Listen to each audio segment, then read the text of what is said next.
بسم الله الرحمن الرحيم والصلاة والسلام على أشرف المرسلين.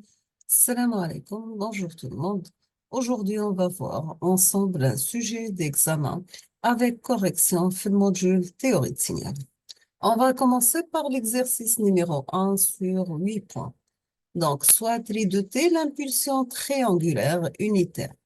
Dirac de T, c'est l'impulsion de Dirac. Et Dirac de T0 de T, c'est la pénie de Dirac de période T0, sachant que étoile signifie le produit de convolution.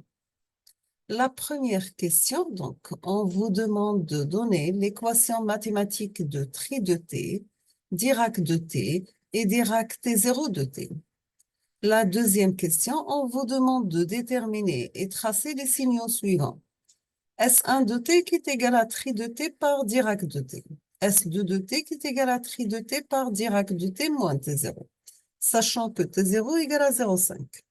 S3 de T égale à tri de T par Dirac de T0 de T avec T0 égale à 0,25. S4 de T est égal à tri de T par convolu avec Dirac de T. S5 de T égale à tri de T par convolu avec Dirac de T moins T0. S6 de T est égal à tri de T convolu avec Dirac de T0 avec la période T0 égale à 4. Troisième question, que représente chaque signal? On passe l'exercice numéro 2 sur 8 points. Donc, on considère la transformée de la place d'un signal S de T définie par S de P égale à 1 sur P plus 1 par P au carré plus 1. Et on veut déterminer le signal S de T de deux façons. Premièrement, par décomposition en fractions simples. Deuxièmement, par produit de convolution. Troisième exercice, sur 4 points. On vous demande de calculer la fonction d'intercorrélation des signaux causaux définis par S1 de T égale à sinus T, S2 de T égale à cosinus T. On passe la correction et on va commencer par l'exercice numéro 1. Donc, soit tri de T, l'impulsion triangulaire unitaire. Dirac de T, c'est l'impulsion de Dirac et Dirac de T0, c'est la pénie de Dirac. L'équation mathématique de tri de T, Dirac de T et Dirac T0 de T. Donc, on va commencer par tri de T qui est égal à 1 moins la valeur absolue de T pour T en valeur absolue inférieure ou égale à 1, 0 et 1. Dirac de T égale à intégrale entre moins l'infini à plus l'infini, Dirac de T dt, qui est égal à 1, bien sûr.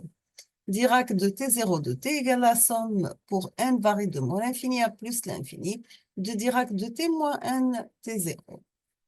La deuxième question, donc, quelles sont les valeurs et le traçage des signaux suivants? Nous avons pour S1 de T qui est égal à tri de T par Dirac de T. Donc, ça sera, d'après la formule, c'est tri de 0 Dirac de T égal à Dirac de T, car nous avons la valeur de tri fait le point 0 égale à 1. S2 de T qui est égal à tri de T par Dirac de T moins T0, sachant que T0 égale à 0,5, donc ça sera tri de T0 égale à 0,5 par Dirac de T moins T0,5, donc c'est 0,5 par Dirac de T moins 0,5, sachant que la fonction tri fait le point 0,5 égale à 0,5. Troisième signal S3 de T qui est égal à tri de T par Dirac de T0 de T, donc est égal à tri de T par la somme de n varie de moins l'infini à plus l'infini de Dirac de T moins n T0.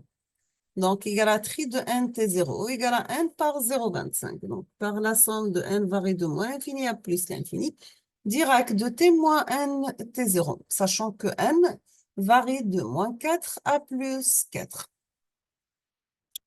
Pour S4 de T, donc c'est le produit de convolution de la fonction tri de T par Dirac de T, sachant que Dirac de T, c'est l'élément neutre pour le produit de convolution. Nous avons que l'intégrale entre moins l'infini à plus l'infini de tri de taux par Dirac de T moins taux des taux est égale à l'intégrale de moins l'infini à plus l'infini de tri de T par Dirac de T moins taux des taux. Et tri de T est constante par rapport à taux. Pour tri de T, donc on n'aura que tri de T car nous avons l'intégrale de moins l'infini à plus l'infini de Dirac de T moins taux des taux égale à 1. On passe à S5 de t, donc c'est la fonction tri de t convolue avec Dirac de t moins t0. Donc ça sera un calcul d'intégrale de moins l'infini à plus l'infini de tri de taux par Dirac de t plus t0 moins taux des taux. On aura un calcul d'intégrale de moins l'infini à plus l'infini de tri de t moins t0 par Dirac de t plus t0 moins taux des taux. Sachant que tri de t moins t0, c'est une constante par rapport à taux. On aura tri de t moins t0 multiplié par un intégral de moins l'infini à plus l'infini de Dirac de t plus t0 moins taux des taux. Cette intégrale égale à 1, on aura à la fin tout simplement tri de t moins t0. Pour S6 qui est égal à tri de t convolue avec Dirac de t0 de t avec la période t0 égale à 1. On fait la même chose. Donc, pour le produit de convolution de tri de t convolu avec Dirac de t0, c'est un calcul d'intégrale de moins l'infini à plus l'infini de tri de taux par la somme de n varie de moins l'infini à plus l'infini de Dirac de t moins taux plus n t0 des taux. On va sortir la somme de l'intégrale, donc on aura une somme de n varie de moins l'infini à plus l'infini, l'intégrale de moins l'infini à plus l'infini de tri de t moins n t0 par Dirac de t moins taux plus n t0 des taux. Sachant que tri de t moins n t0, c'est une constante par rapport à taux. Dans ce cas, on aura la somme pour n varie de moins l'infini à plus l'infini de tri de t moins n t0 par l'intégrale de moins l'infini à plus l'infini de Dirac de t moins taux plus n t0 des taux. Donc, cette intégrale toujours égale à 1. Ça reste la somme de n varie de moins l'infini à plus l'infini de tri de t moins n t0 qui est égale à la fonction triangulaire de période t0 centrée de 0 avec une amplitude égale à 1. Donc, on obtient tout simplement un signal triangulaire périodique de période t0. Nous avons que les signaux sont donnés par S1 pour le point T0 égale à 1, S2 pour T égale à 0,5, donc S3 c'est la fonction très échantillonnée de T, S4 c'est la fonction triangulaire de T, S5 de T c'est la fonction tri de T moins 0,5, donc c'est un signal triangulaire 0 centré 0,5 de période égale à 1 et l'amplitude égale à 1. S6, c'est un signal périodique triangulaire de période T0. Donc, que représente chaque signal? On va commencer par S1 de T, donc c'est la valeur du signal triangulaire à l'instant T0. Pour S2 de T, c'est la valeur du signal triangulaire à l'instant T0 égale à 0,5. Pour S3 de T, représente l'échantillonnage du signal triangulaire avec une période T0 égale à 0,25. Pour S4, elle représente le signal lui-même. S5 représente le décalage du signal. S6 représente la périodisation du signal triangulaire avec une période T0 égale à 4. On passe maintenant à l'exercice numéro 2 sur 6 points. On considère la transformée de Laplace d'un signal S de t défini par S de p égale à 1 sur p plus 1 par p au carré plus 1. Et on veut déterminer le signal S de t de deux façons. La première par décomposition en fractions simples, donc on aura S de P égale à 1 sur P plus 1 par P au carré plus 1, donc la forme A sur P plus 1, plus BP plus C sur P au carré plus 1. Comment on va calculer 1? A, on va mettre 1 sur P au carré plus 1, et on va remplacer P par moins 1. Donc, on aura la valeur de A égale à égale à 1 demi, pardon. Par réduction en même dénominateur, on trouve B égale à moins 1 demi, C égale à 1 demi. Donc, on peut mettre notre signal S de P, mais la forme 1 demi par 1 sur P plus 1, moins 1 demi par P moins 1 sur P au carré plus 1, égale à 1 demi par 1 sur P plus 1, moins 1 demi par P sur P au carré plus 1, plus 1 demi par 1 sur P au carré plus 1. Et d'après les propriétés de la transformée de Laplace inverse, on aura le signal de sortie, mais la forme S de t égale 1 demi de exponentielle moins t par l'échelon u de t moins 1 demi par cosinus t, l'échelon u de t, plus 1 demi sinus t par l'échelon u de t. Donc, est égal à 1 demi par exponentielle moins t, cosinus t plus sinus t, le tout par l'échelon u de t. La deuxième question par produit de convolution. Donc, vous avez S2P la forme 1 sur P plus 1 par P au carré plus 1. On considère que S2P, c'est le produit de deux transformés de Laplace avec S1 de P égale à 1 sur P plus 1, S2 de P égale à 1 sur P au carré plus 1. Leur transformé inversant, S1 de T qui est égal à exponentielle moins T par l'échelon U de T, S2 égale à sinus T par l'échelon U de T. Les produits de transformés de Laplace se traduisent dans le domaine temps par un produit de convolution des transformés inverses. Donc, on aura S de t qui est égal à S1 de t convolué avec S2 de t. Donc, c'est un calcul d'intégrale de moins l'infini à plus l'infini de S1 de taux par S2 de t moins taux des taux. Ou bien, c'est un calcul d'intégrale de moins l'infini à plus l'infini de S1 par t moins taux S2 de taux des taux. Donc, on a besoin des signaux avec variable de taux. Maintenant, pour représenter S1 de taux et S2 de taux, voici la représentation des deux signaux.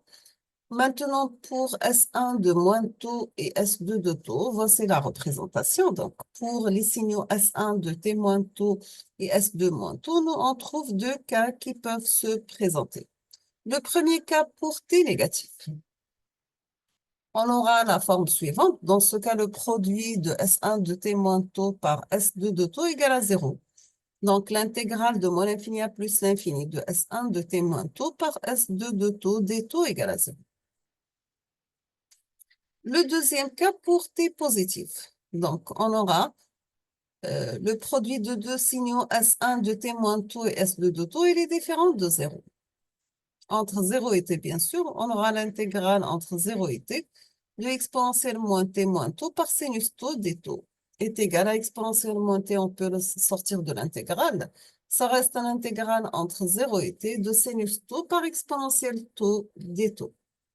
Bien sûr, cette intégration se fait par partie. On va poser V égale à exponentielle taux et DU égale à sinus taux des taux. On aura l'intégrale de 0 à t de sinus taux exponentielle taux des taux égale moins cosinus taux exponentielle taux entre 0 et t plus un intégral entre 0 et t de cosinus taux exponentielle taux des taux.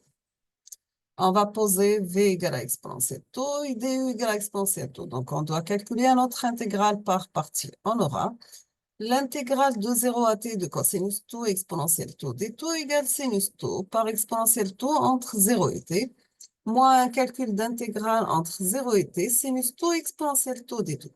Donc, on aura à la fin l'intégrale de 0 à t sinus taux exponentielle t taux de taux égale à moins cosinus taux exponentielle taux entre 0 et t plus sinus taux exponentielle taux entre 0 et t avec un intégral de 0 à t de sinus taux exponentielle taux des taux. Donc, à la fin, après simplification, bien sûr, vous aurez à la fin S de t, mais la forme 1 demi par exponentielle moins t plus sinus t moins cosinus t, le tout par l'échelon U de t pour rendre notre signal causal. On termine avec l'exercice numéro 3. Donc, on vous demande de calculer la fonction d'intercorrélation des signaux causaux définie par S1 de t égale à sinus t, S2 de t égale à cosinus t. Sachant que les signaux S1 de t et S2 de t sont périodiques de période de P sur t, t égale à 2pi, donc égale à 1, donc à puissance moyenne finie. L'intercorrélation S1, S2 de t, c'est la limite pour t tend vers l'infini de 1 sur la période t, un intégral entre 0 et t de sinus taux par cosinus taux moins t des taux. Donc, on aura la limite de 1 sur grand T quand t tend vers l'infini, l'intégrale entre 0 et t de sinus taux par cosinus taux, cosinus t par sinus taux, sinus t des taux. Donc, on aura la forme suivante et on va calculer l'intégrale entre 0 sinus taux, cosinus taux des taux. Ça sera, après simplification, c'est 0. Deuxième partie de l'intégrale de 0 à t de sinus carré de taux des taux égale à t sur 2. On aura à la fin la limite, la fonction d'intercorrélation des signaux causaux, c'est la limite de 1 sur grand T quand t tend vers l'infini, sinus t par t sur 2 est égal tout simplement sinus t sur 2 par l'échelon U de t. On va s'arrêter ici aujourd'hui. Donc, je vous remercie infiniment pour votre attention. À la prochaine vidéo, Inch'Allah.